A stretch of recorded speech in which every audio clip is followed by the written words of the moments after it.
Good afternoon, everybody. Welcome to the GGU conversation with Gregory Hodge in collaboration with GGU Presents, the Race and Justice Task Force. My name is Professor Jyothi Nanda, and I'm an Associate Professor of Law at GGU and co-chair of the GGU Race and Justice Task Force.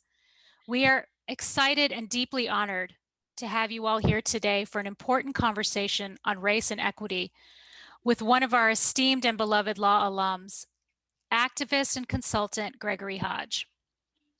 Today's conversation is part of the university's celebration of Black History Month, brought to you in partnership by GGU Presents, our Race and Justice Task Force, and the Black Law Student Association.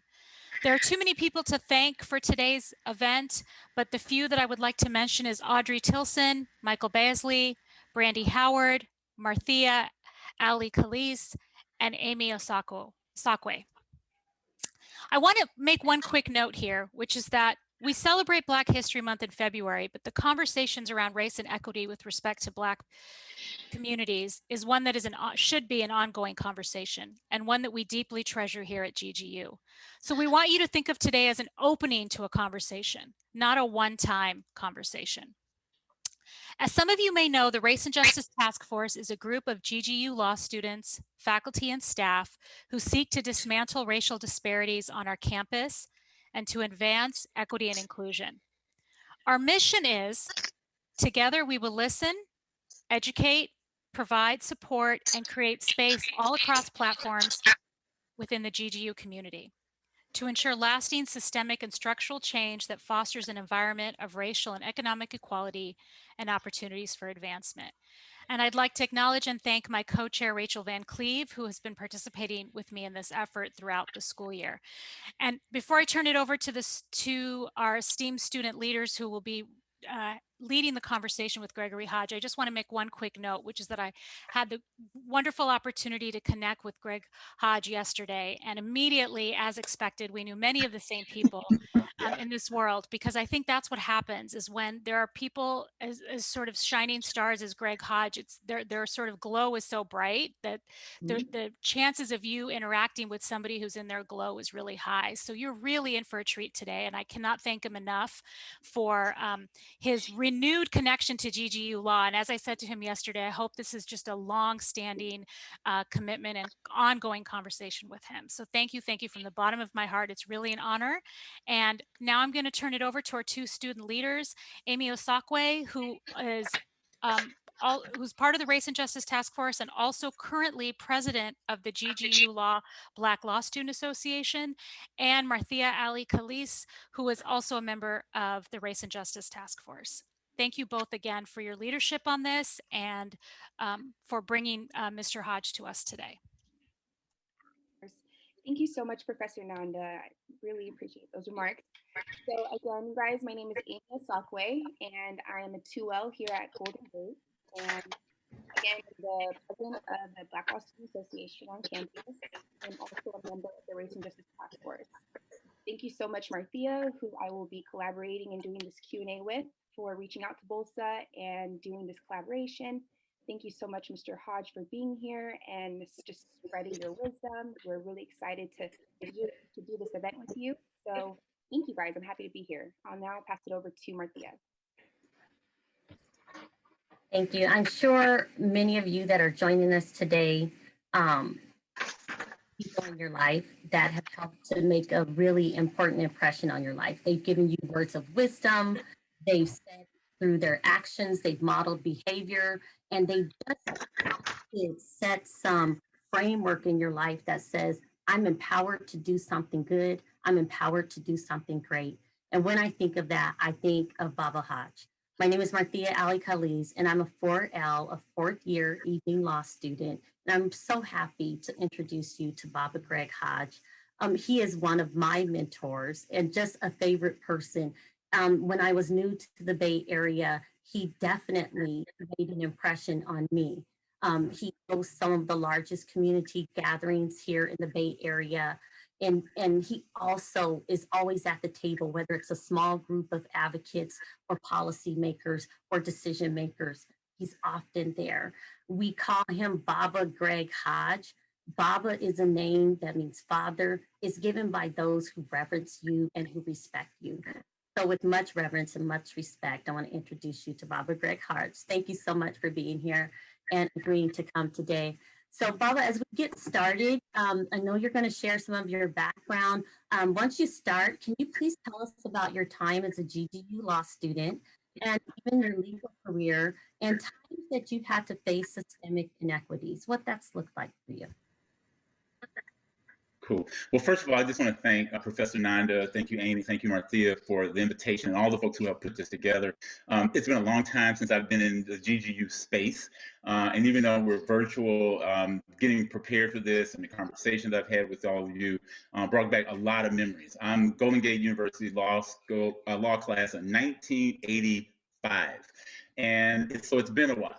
And as I think about the things that are important to me, the things that I learned from that time period in my life, I just want to be able to share a few things with you all today that looks at, the issue of equity and how we think about fairness. And as part of my journey, one of the things that I always try to do is acknowledge those people who came before us, those ancestors, those Native Americans and other indigenous folks on whose land we stand. I live here in Oakland, California, and have since I came to California in 1982. I came here from initially from Arkansas, where I grew up in Quapaw country and Choctaw people in the Mississippi Delta, and then went to school at Northwestern in the Chicago area, where the Shawnee and the other Native communities for that region, and then came here, and this is a Ohlone land. The Ohlone people were Fisher people, and sometimes we think about Native Americans as somehow invisible, but these are our neighbors. Most Native Americans live in urban communities, and so I just want to honor today the Ohlone people and their contribution to this community. As well, in the sense of African tradition, we always take a moment to honor ancestors, people who came before us, a great contribution to things. And in preparing for this, I was thinking a lot about who are the people that have made an impact in our communities from no matter how they use Golden Gate University education. Bernard Tyson was an amazing person who passed away back in the fall of this year. He received his BA in Health Services Administration as well as his MBA in Health Services Administration from Golden Gate. And he served for almost 20 years as the CEO of Kaiser Permanente, one of the largest health organizations in the world. I think Kaiser members number is 12 million members. He didn't go to Harvard. He didn't go to Stanford. He didn't go to Cal. He went to Golden Gate University because he, like many of you, was a working professional. So he went to school while he was working. I had the privilege and the honor of going to Golden Gate as a full-time student straight out of college. I graduated from Northwestern with a BA in psychology. The next week I got married, and the next week we drove to California. And so one of the people that I encountered when I got to Golden Gate was Bernie Siegel. And those of you who have been around Golden Gate for a long time know that Bernie was one of the most charismatic, fun professors at Golden Gate, and he led the litigation program where I was a student. And I wanted to, but really what I wanted to do was two things coming into law school, was to establish myself as a public interest lawyer, to somebody who was working in the public's interest around social justice, around racial equity, even before we began talking about racial equity in this way. And Bernie ran the mock trial program. He was a great person to talk to, and he was a practicing litigator. So he was somebody in the community who could teach you because he had lived it. And so I just want to honor both of them today as people who in some way contributed to my journey as an African American, as a student. Like Amy, I was a officer in the Black Law Students Association when I was there. I think I was the co-chair. I also served as the Student Government Association president, and was asked to be the graduation speaker for my graduating class. It's been a long time. And one of the metrics of how long it's been is that I became a grandfather in December, and my oldest child, Shanaka, had her first baby. When I graduated in 1985, I carried her across the stage with me. This is how long it has been. So part of my was not only as a student, someone who was working my best to, as a full-time student, to get a degree, but I also became a parent during that time. and a member of the Oakland community here in the Bay Area, where I got involved in West African music, which is how I met Marthea. I met Marthea, a friend. And so as part of that journey, it wasn't just about school was important, but family was important, community was important. And I came with the Golden Gate with the sense that I was supposed to be trained to be a servant leader, that my role in life was actually get involved in things the way I had seen my parents get involved in things in my hometown, but also to be in the tradition of Charles Hamilton Houston. When we talk about history and Black History Month, and we start exploring and interrogating some of the people and events and things that have happened in the country, that history is part of the full American story. Charles Hamilton is a name that many people don't know, but you do know the name Thurgood Marshall. Thurgood Marshall was named by Charles Hamilton. Houston was the dean of the Howard University Law School after himself graduating from Harvard Law. He and his colleagues like Thurgood Marshall and a lawyer who I grew up around in Pine Bluff, Arkansas, Harold Flowers, these were lawyers who were doing the building block cases to build toward Brown versus Board of Education. Charles Houston began to strategize the ultimate case 20 years before Brown was decided. So not a 2-year strategy, not a 5-year strategy, but a 20-year strategy that involved people like Harold Flowers. Charles Houston, one of the most famous quotes of is that the lawyer is either a social engineer or he or she is a parasite on society. That's a choice that we get to make. Will we be a agenda in our communities for fairness and equality, or will we simply extract a living from that same community? Charles Houston, like Harold Flowers, like Thurgood Marshall, were people like that. I appreciate the experiences I had. And Marthea, your question was like, what kind of things did I experience in terms of racial inequality as a student or even after that? And it made me think about a couple of situations. Some of it was personalized, right?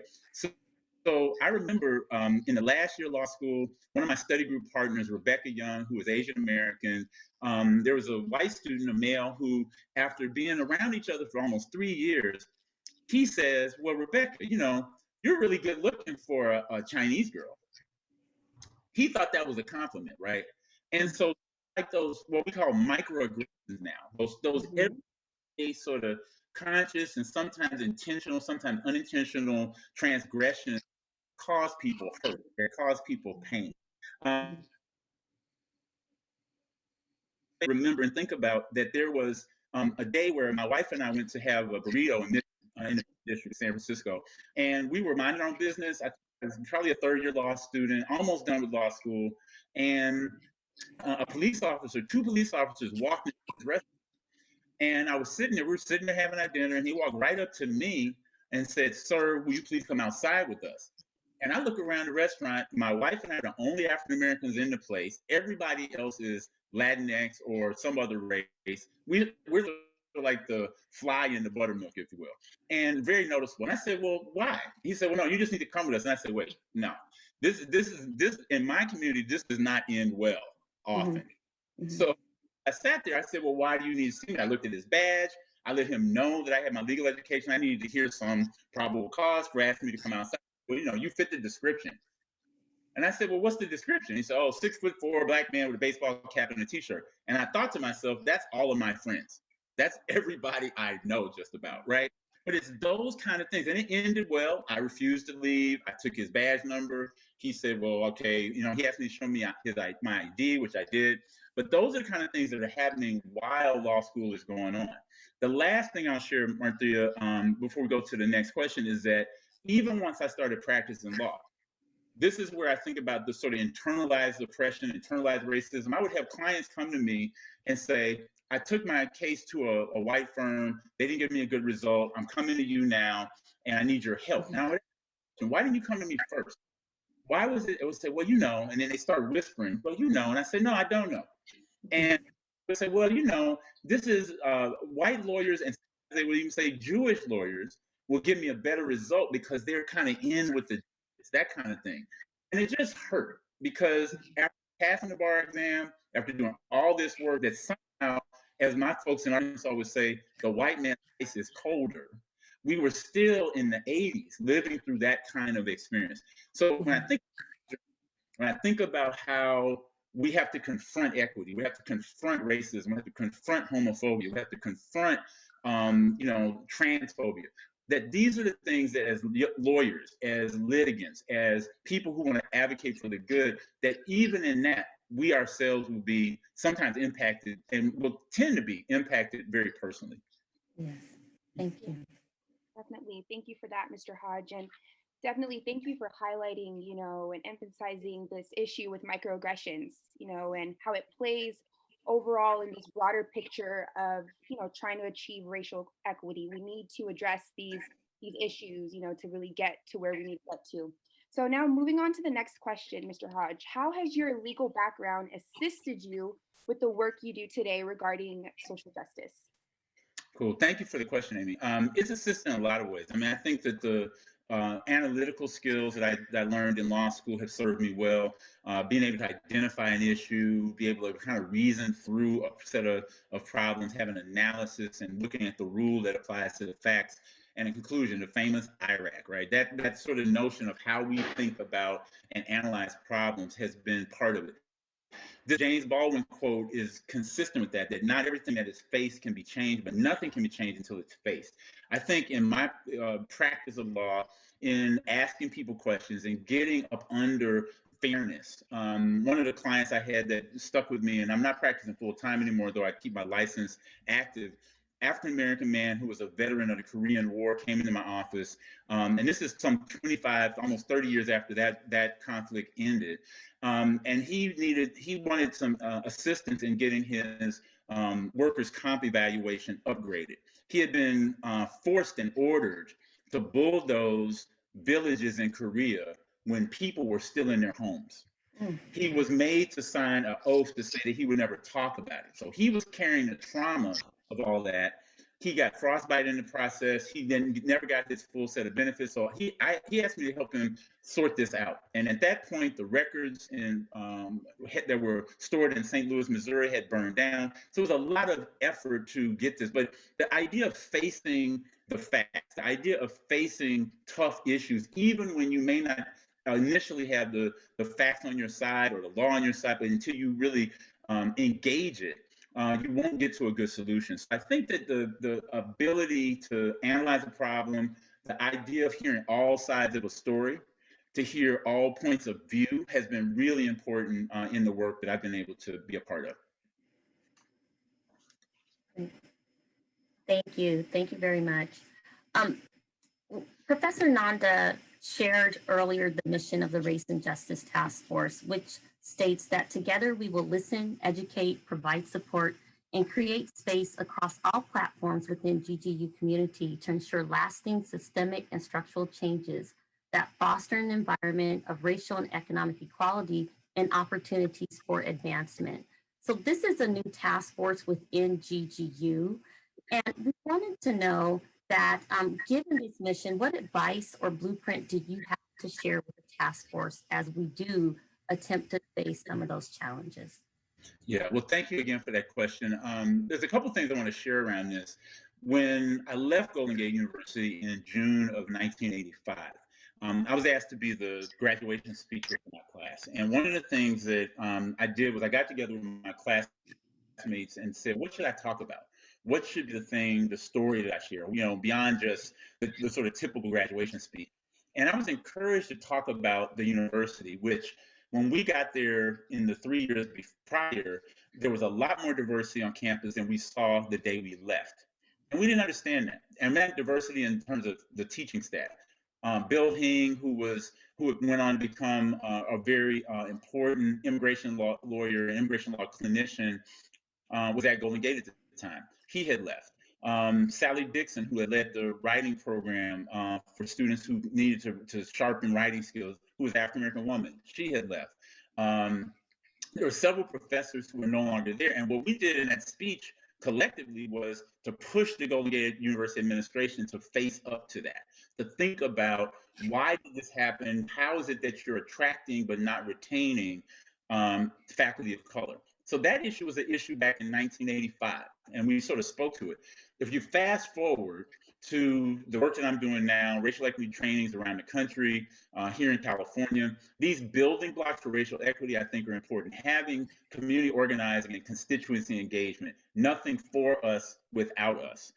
Having shared language around race, having an understanding of the local racial history and a structural analysis that identifies accumulated disparate outcomes, having a systematic approach to looking at a new policy, a new procedure, a new way of doing work through a racial equity impact analysis lens, having effective communication about why racial equity is important and it benefits all of us throughout the society, as well as disaggregated data. So when I think about the work of the task force, I would really sort of push you to think more deeply about the way that you want to create, for instance, a diversity center. When we think about diversity, diversity is necessary but not sufficient. That diversity of several points of view helps us get to a more robust conversation.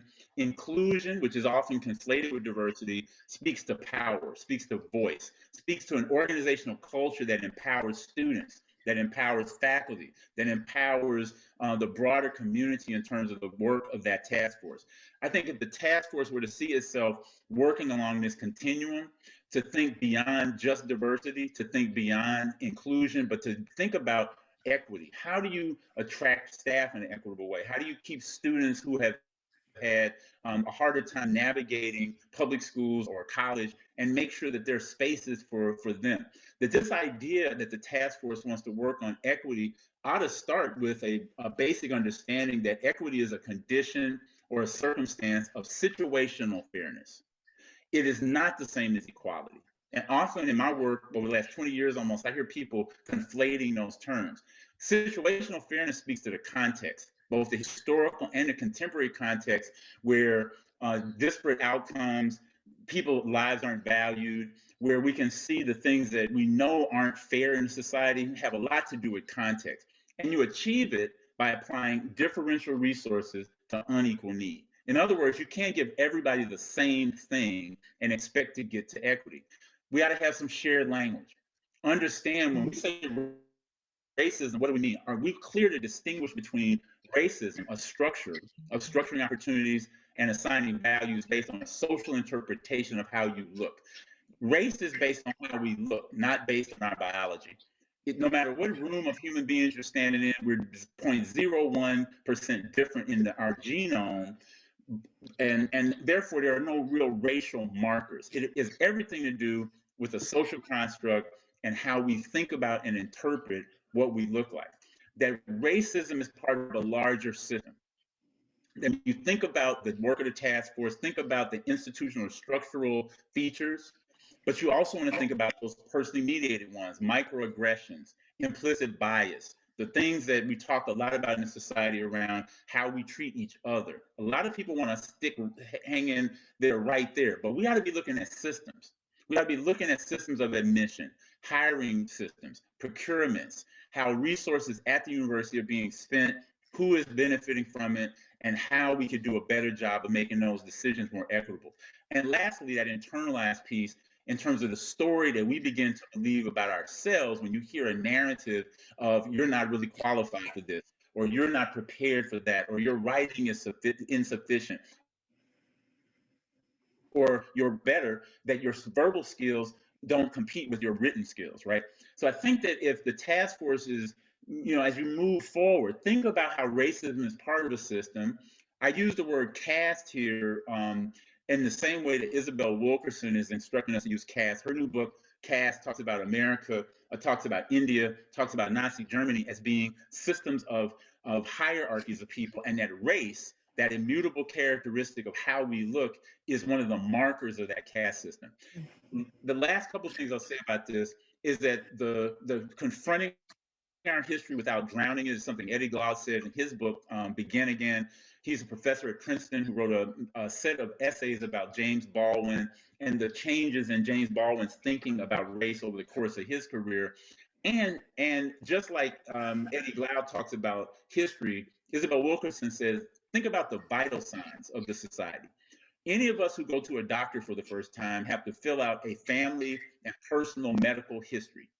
You have to fill out something that says there's diabetes in your family, hypertension, sickle cell, whatever the things might be that are bothering your family. Has anybody in your family had cancer? And generally, you're asked to go back to your parents' generation and even your grandparents' generation so that your doctor can make good decisions about your health. In America, in San Francisco, in Oakland, the vital signs of our society are the history of our communities. If we are afraid to confront and talk about the painful as well as the great parts of our history, we can never get to a real diagnosis to heal ourselves of the maladies associated with racism. So these vital signs are super important. Ibram Kendi has challenged us around, you can't be on the fence. You're either a racist or an anti-racist. It was a new, provocative way of thinking about race that he presented in his book, How to Be an Anti-Racist. And he says the opposite of racist is not racist. It's not, I'm colorblind. It's either you think that problems are rooted in groups of people as a racist, those people are the problem, or you locate the problems in power and policies and politics. You're either, you go along with racist inequities that are continued, or you confront them as an anti-racist. And so he pushes us to be anti-racist. And the last thing, again, another piece from Robin DiAngelo's work around white fragility. Often people will ask me, what is the work that you're doing and how are white folks involved in it? And there's some of the ideas that white fragility being that response that produces or reproduces continual social and material advantage, restores equilibrium. And he basically says self-awareness. She says, self-awareness, education, relationship building are part of the work that have to be done. So I think those are among the things. I know I said a lot in a couple minutes, but there's a lot to think about in terms of the task force, shared language, engaging folks who are most affected, being able to have an analysis or racial equity lens as you think about this work. Thank you so much, Mr. Hodge. Thank you so much for going over that framework. It's so necessary, especially with what's going on. These organizations are needed, and we definitely need help with that framework. So thank you so much for that. So sure. Going on to the next question. With your experience as a racial equity trainer, strategist, facilitator, and coach, can you describe a moment where you truly saw and or felt your impact of your work? Sure. I'll give you one that's where I felt like I saw some personal transformation, and another where I saw more of an organizational or community transformation. In the first case, one of the things that we use in the trainings we've been doing around the country with the Association for Black Foundation Executives and others is showing people the history of FHA and VA mortgage lending. In the United States, after World War II, people came back from the war. The government made inexpensive mortgages available. And between 1934 and the late 60s, $120 billion, and this is a billion with a B, were invested in home mortgage guarantees. 2% went to people of color. So you think about people who fought in the war in segregated ranks. African-American men, Latinx men, Filipino men and women were in the U.S. military, came home and could not get the same benefit of the GI Bill as their white counterparts. But what did that do? That created the white middle class. And that left out a significant part of the country's population. Redlining, that was part of the way that mortgages were assessed in 250 cities. Oakland and Fremont and San Francisco and Baltimore and Chicago. These were places where people could not get loans. We show a little film clip. It's from a film called Race, The Power of an Illusion, House We Live In. You can find it on YouTube if you want to pull it up and check it out. And we showed this in Seattle to a group of folks there. And it was a very multiracial group. During as we were showing it and we debriefed and talked about, did you know about this history? Is this something you knew about? There was an older white woman in the room who began to cry. And I was curious. I said, well, are you okay? We took a break. She said, I grew up in Levittown. I grew up in one of the places that were built in New York and on the East Coast by the Levitt Corporation that became these enclaves of suburbia. And she said, I never knew how this happened. I never knew why there were no Black and brown folks in my neighborhood. I just thought that's just the way it is. When somebody has that kind of epiphany, when somebody has that kind of a moment where they have come to some realization that this is something that is this is not normal. Like, and why didn't I know about this? It affected me, it affected her. I mean, I think at a very personal level, it's these kind of conversations, it's this kind of information and education that actually makes people begin to change. It's not perfect, but it begins to have you thinking about your privilege. It begins to have you thinking about how this society has been structured on the extractive labor and intellect of African Americans, of Native Americans, of Latinx folks, of Asian Pacific Islander folks, and poor whites. The second example I want to share is in Buffalo, New York. 8 years ago, our group got asked to work with the city of Buffalo, many of their elected officials, their faith leaders, their community-based organization leaders, and others to create a racial equity roundtable. The mayor was part of it, and they started this roundtable with probably about 50 people. I think now there are about 100 people as part of the roundtable. But what they committed to was to commit to through the Greater Community Foundation of Buffalo to have racial equity trainings for as many people as possible in Buffalo. In groups of 30, we started that work. Today, 5.5, 6 years later, more than 2,000 people in the city of Buffalo have gone through that training. Some of those folks were police officers, some of them were educators, some of them were health professionals, some of them were elected officials. It began a different kind of conversation in Buffalo. And somebody may be asking, well, why Buffalo? And Buffalo in Western New York has had some of the most segregated communities in the country. There was, in one of the trainings I was in, there was a sheriff of Erie County who was a Donald Trump supporter, and I mean a for real Trump supporter. There's an image of him at a rally with Confederate flags and animal hats, kind of like the guy with the horns during the day of the insurrection, that kind of thing. And he's the sheriff. He's the elected sheriff, right? So and I've seen the city of Buffalo begin to embrace this set of ideas, begin to embrace a different way of making decisions based on equity as a core principle and value. Thank you. Thank you. I do want to ask, I just want to take a break. For those of you that are watching today, we do have a chat that's open. We will open up the chat, the question and answer. If you look at the bottom of your screen at the bottom, feel free to start thinking about any questions and answers, any questions that you have that you might like to be answered after this last question. We'll have a short time for that, and then we'll be able to look in the Q&A in just a few minutes. Thank you. And so shifting just a little bit, Greg, given of disparities in health between the Black community and the government in the health field, what is your perspective regarding the pandemic that we're in, COVID-19, and specifically the Black community today? Cool. Well, thank you for that question. And that really does bring it right up to today in terms of what is happening. You know, since the COVID virus began to take our full attention in the country back in February, early March of last year, there's been a lot of work that's been done in communities all over the country. And I've been fortunate enough to be asked in my role as the network officer for the Brotherhood Network, intergenerational network of Black men that works on a range of issues here in Oakland, for us to convene a table of African American leaders to focus on the response to the African American community. Because we knew even before disaggregated data was released that Black and brown communities were going to be hit the hardest. Why? Because there are pre-existing health conditions around and those social determinants of health around hypertension, around diabetes, around stress, around depression, around drug abuse that make us more susceptible to any disease that is in play. And so as a result, we've been convening a set of meetings since April of last year, where we get a chance to hear from our public health officials, from our community clinicians, people like Noha Ablada at Roots Community Clinic, or Damon Francis with Alameda County Health Systems, Kimmy Watkins, who's our public health director, to really focus in on how and in what ways do we deal with these inequities, which have been amplified by COVID.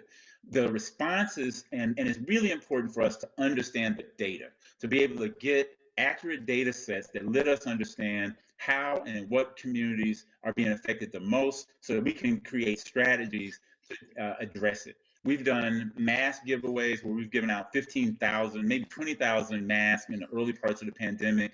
We've been pushing for testing, not just in people's in individuals' health providers, but also pop-up testing in the neighborhood. We've been pushing for contact tracing. We've been now with the vaccine, we've been pushing for where's the equity play in terms of vaccines.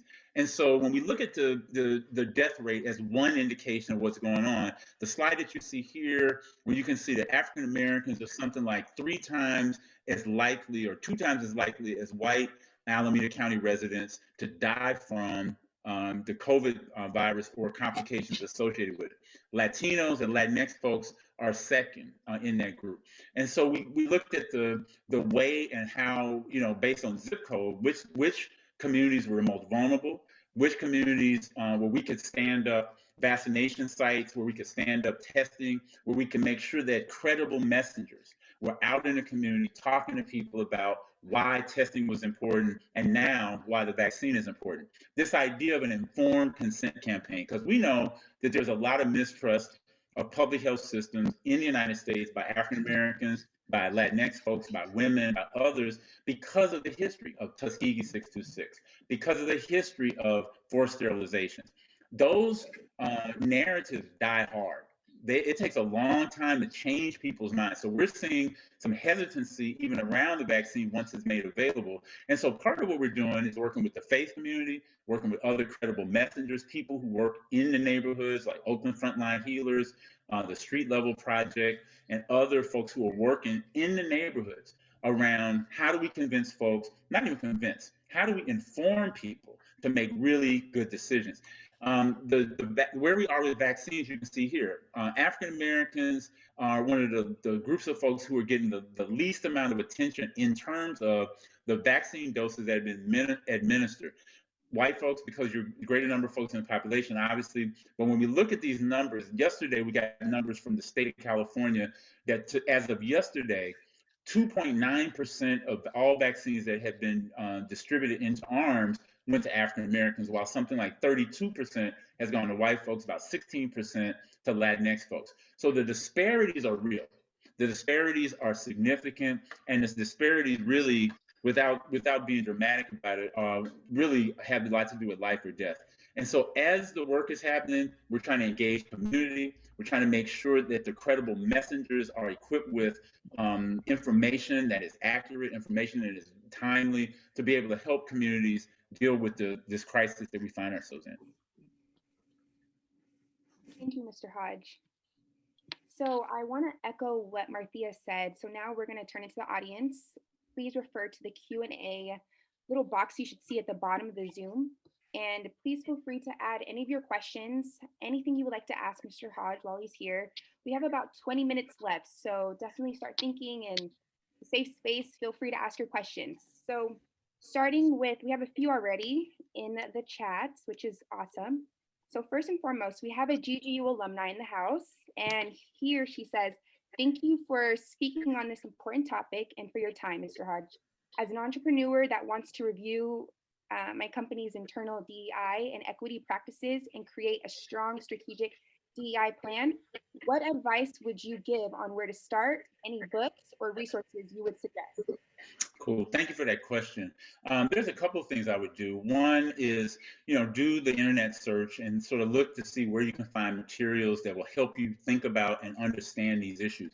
I think a big part of it is starting with the same way I did in my slide presentation, starting with some of the definitional stuff, figuring out when we say race and racism, what are we really talking about? Books like The Cast by Isabel Wilkerson are helpful in terms of that analysis. Ibram Kendi's book, How to Be Anti-Racist, is helpful in terms of thinking about an approach.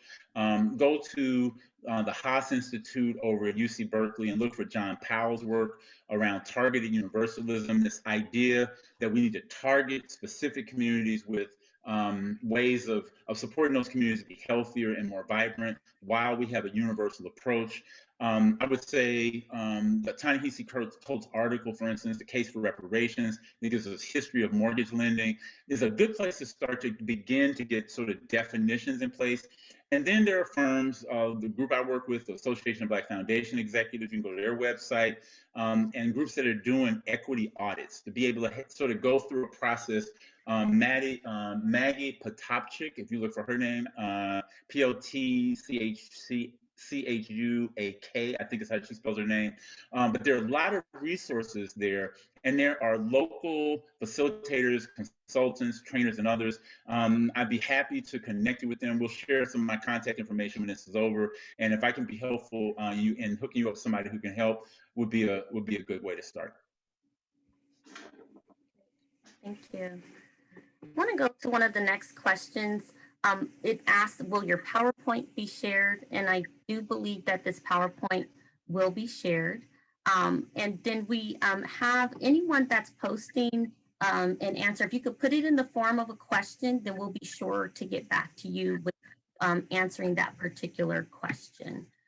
But something was shared, and I think it's speaking to possibly microaggressions. Someone said that someone has told her that she should be a social worker. I don't know her background, and she expressed herself about that comment, and she was told that she should take it as a compliment. And I think that's possibly speaking to microaggressions that occur when it's really unintended. What advice have you given for people that come across microaggressions, or maybe the person initiating it and they don't really realize it?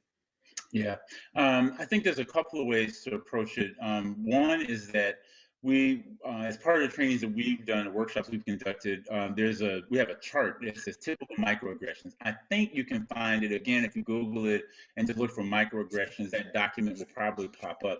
And it gives you like an overview of like some common typical microaggressions.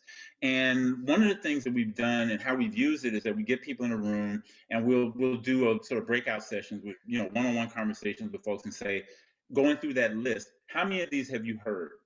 Did somebody ever say to you, like, well, you're really smart for, a Black girl, or like the comment that my friend Rebecca heard, like, you're really good looking for a Chinese American girl. There's a lot in there. And it's some of the common things that we say. Often we don't know that these are considered microaggressions until somebody is hurt by it. One of the ones that sticks out for me is like, I welched on a bet. I didn't know what that actually meant until somebody from that community, the Welsh community, said, well, no, that's talking about us. Or I Jewed you down on the price.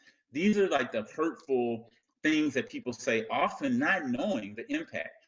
And so I think it's important for us to actually talk about it, to put it out there, to say that, no, that wasn't a compliment, and here's why that was hurtful. And I think the more that we do that, the more that we have some awareness and some consciousness about what a hurtful comment is. And really, in some ways, microaggressions are mislabeled, because microaggressions over time add up to macroaggressions. It's sort of like death by 1,000 cuts, if you will. So I think that a big part of it is confronting it when you see it, being able to have productive conversation with people who maybe are using microaggressions, to be a good ally. If you're someone who hears something that's said to someone else, and if you're in a position of power to say, wait a minute, that was really inappropriate. The way you said that it came off badly. And a lot of times people will say, oh, well, I didn't have any bad intention. Intention is very different from impact.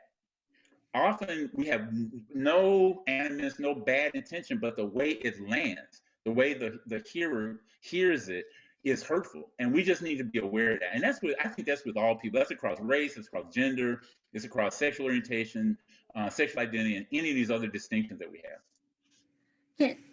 Just before we go to the next question, I thank you for sharing that. I like that you talked about intention versus impact.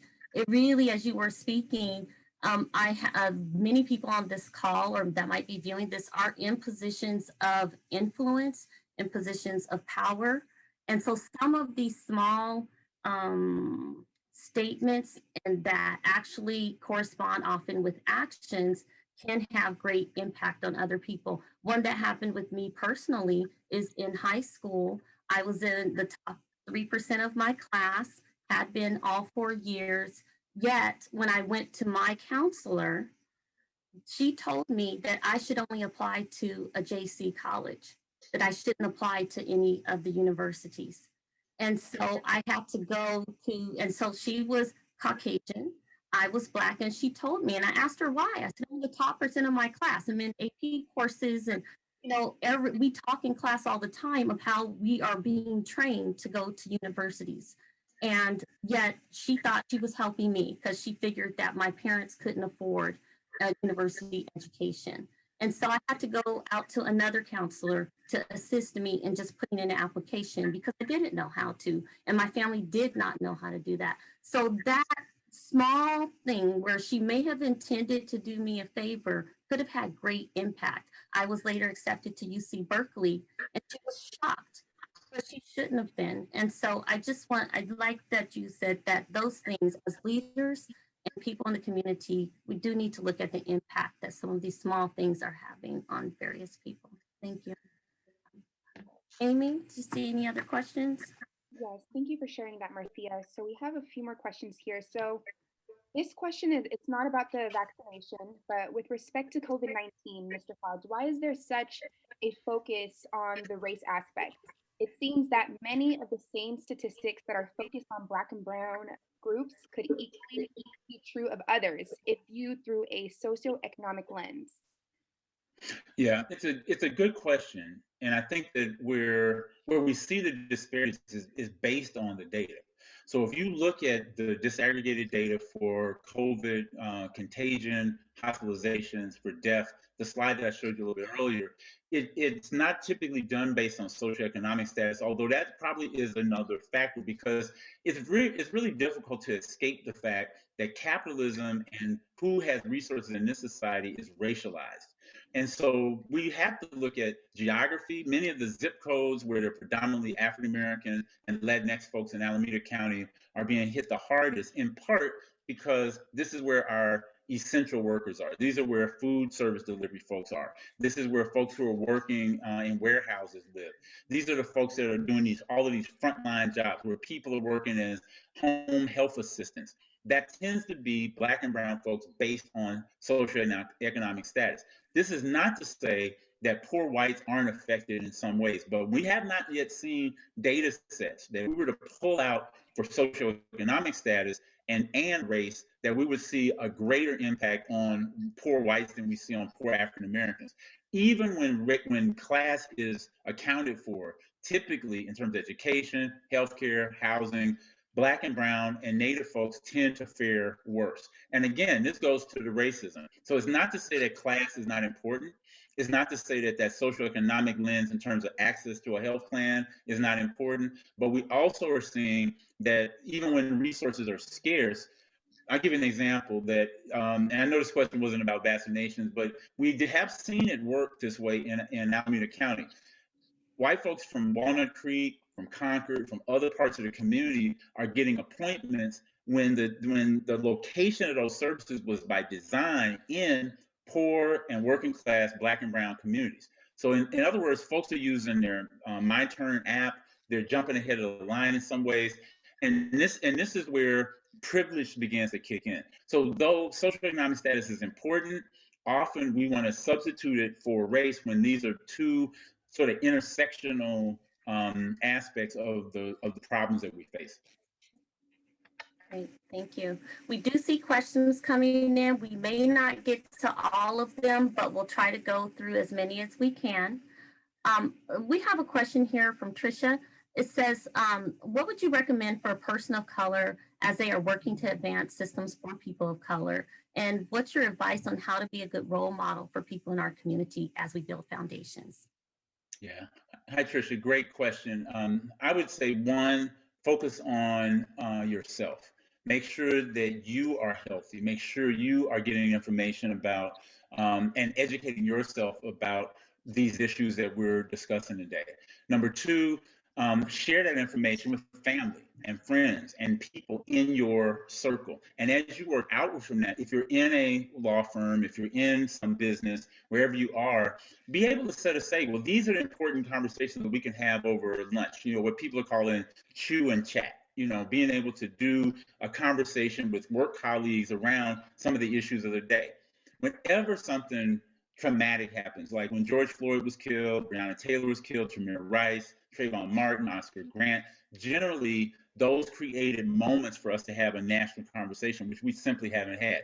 But we can have those conversations in our places of work, in our civic organizations, in our houses of worship, so that we can all be better adept at having what tends to be difficult conversations. I think the role model piece is important as well. That if you work with integrity, if you have a sense of hopefulness about things most of the time, if you're skilled at what you do, if you're transparent about mistakes that you make, that's what good role models do. And so I think the role models I've had, like Angela Glover Blackwell and other people in the legal community, have also been my role models just as people, as family people. And so I think that notion that there's always a good role model, and they don't have to be necessarily a famous person. They don't have to be somebody who's on a billboard somewhere. They typically are right around us. And if that role modeling is around behaving in integrous ways, I think those folks are always around. Thank you, Mr. Hodge. And we have a comment from Olden, and Olden says, thank you from our academy. So thank you so much for being here. And You're welcome. We have Teresa, I apologize if I'm mispronouncing your name, but the comment is, how do you approach a boss who claims to be a progressive, yet makes subtle, unwelcomed comments? Yeah, and Teresa, I'm sorry if that's happening to you. I think that generally, it depends on the workplace. It's often, something you can say directly to that person and say, hey, I don't really appreciate you complimenting my looks today. I'm not here for that. I'm here to actually get the job done. If it feels threatening, obviously, you can take it up a notch, talk to the HR director. There's ways that you can actually make formalized complaints in most workplaces, and that it's against the law to retaliate, in a way that based on those complaints. I think that, if you have enough of a relationship with that boss to say, you're saying this to me and it's really unwelcome, I need you to stop. And if it persists, I think that's when you start documenting it. You make sure that you have a record of when these comments happen, and even a journal will say how it made you feel in case this were to go up another level. And again, I think HR directors at this stage of the game should be pretty adept at that. And then ultimately, if you need to pull out of that organization and bring a lawsuit, there's plenty of lawyers on this call. Great, thank you. We have a comment from Mariah, who's a GGU alum from 1987. Thank you for honoring Bernie Siegel. He was an amazing lawyer and professor. And thank you for sharing your experience, Baba Greg. She asks, where can we find out about more of your trainings? Yeah. Again, I'll share my information on the chat before this is over. I've been fortunate. I haven't had to have a website and promote things, but the other place you can go is go to the website for the Association of Black Foundation Executives, ABFE. Based in New York, I'm part of one of the training teams there, as well as doing some things as a solo practitioner. But that's the best place to kind of go and look and see where and how we're doing things. You get in touch with us if you got a workplace. We've done a lot of work in philanthropy, and so that's been our spot. But if you've got some other need, it's very likely that we can help find somebody who can help you out. And you said that's the Association for Black Foundation Executives. Black Foundation Executives. Thank you. Thank you, Mr. Hodge. So we have another question. The question states, my job has started focusing on DEI and has hired a consulting firm to ensure racial equity. However, I feel like they are using it as an opportunity to tackle all systemic issues, and the idea of race is being overshadowed. How can I hold my employer accountable and keep them focused on the issue of racial equity? It's a great question. I think that part of it is raising the issue, is continuing to say, I thought that we were going to focus on race. We might be looking at other forms of equity around gender and other things, but I think that, generally most consultants know that this is sort of top of mind for folks. And I would think that and a lot of times organizations will have like the Racial Equity Committee or the DEI work group. There's usually some group of people who are helping organize those trainings. Take it to the person who is chairing that group. say, look, it looks like that we're more comfortable talking about gender bias than we are talking about racialized bias. So I think it's really being able to be a bit forthright and saying, here's what we could benefit from in addition to what we're talking about, because often people don't want to talk about race. They will talk about class, they will talk about place, they will talk about a range of things, and race will fall off the table. I think that it's important for you as a person in that organization to flag it and say, here's what it is. And if this particular cycle of workshops and trainings don't address it, ask, when can we have the conversation that directly puts us in a conversation around racial equity? Thank you. Thank you. This is likely our last question, but this is from a very important question from Walt Stephen, Professor Walt Stephen, a business school faculty member. He asked, what are some ideas that you have on how to include DEI into course content? I think that's a great question. Yeah, it's a great question, Walt. I would say it really kind of depends on what the course is. So again, I'd be happy to talk to you offline about it, figure out what the subject matter is, and then figure out how it matches up. So if, I mean, just to pull a random example out of the area, if there is a course around small business creation, maybe there's a way to talk about what are the barriers to women and minority-owned businesses in terms of capital, in terms of sustainability, in terms of back office operations. Really figure out like where the history of some of the barriers and opportunities have been, and talk about it in that way. But I think it really kind of depends on what the course is, and then from there you're sort of tailoring some of this from a historical perspective and a contemporary perspective, and being able to give examples of people who have transcended some of that. Often, business school curriculum, like law school curriculum, is case study based. So I think adding cases to the canon that begin to look at, for instance, and again, it really depends on the kind of course, but what happened in Tulsa, Oklahoma in 1922. Where a prosperous African-American community that had more than 200 or 300 businesses, had hotels, a couple of banks, and how through mob violence that community was destroyed. Like, those are some of the stories in business that we ought to be paying attention to, because often the narrative is Black and brown folks don't know how to do business. We're not interested in entrepreneurship. But the reality is we've always been interested. We've always been interested in the doing for self, if you will. So again, I think it really matters on the type of course and what you're trying to achieve in that course. But I'd be happy to talk to you offline. Greg, thank you so much for lifting up these difficult conversations and giving us some real tools on personal, system, and policy change that can really help us as we do this work moving forward. We want to thank you all in the audience for joining us today for this important conversation that's brought to you in partnership with GGU Presents, our Race and Justice Task Force, and the Black Law Student Association. This will be recorded and found on our YouTube channel, the GGU's YouTube channel, and in just a few days, GGU Presents link.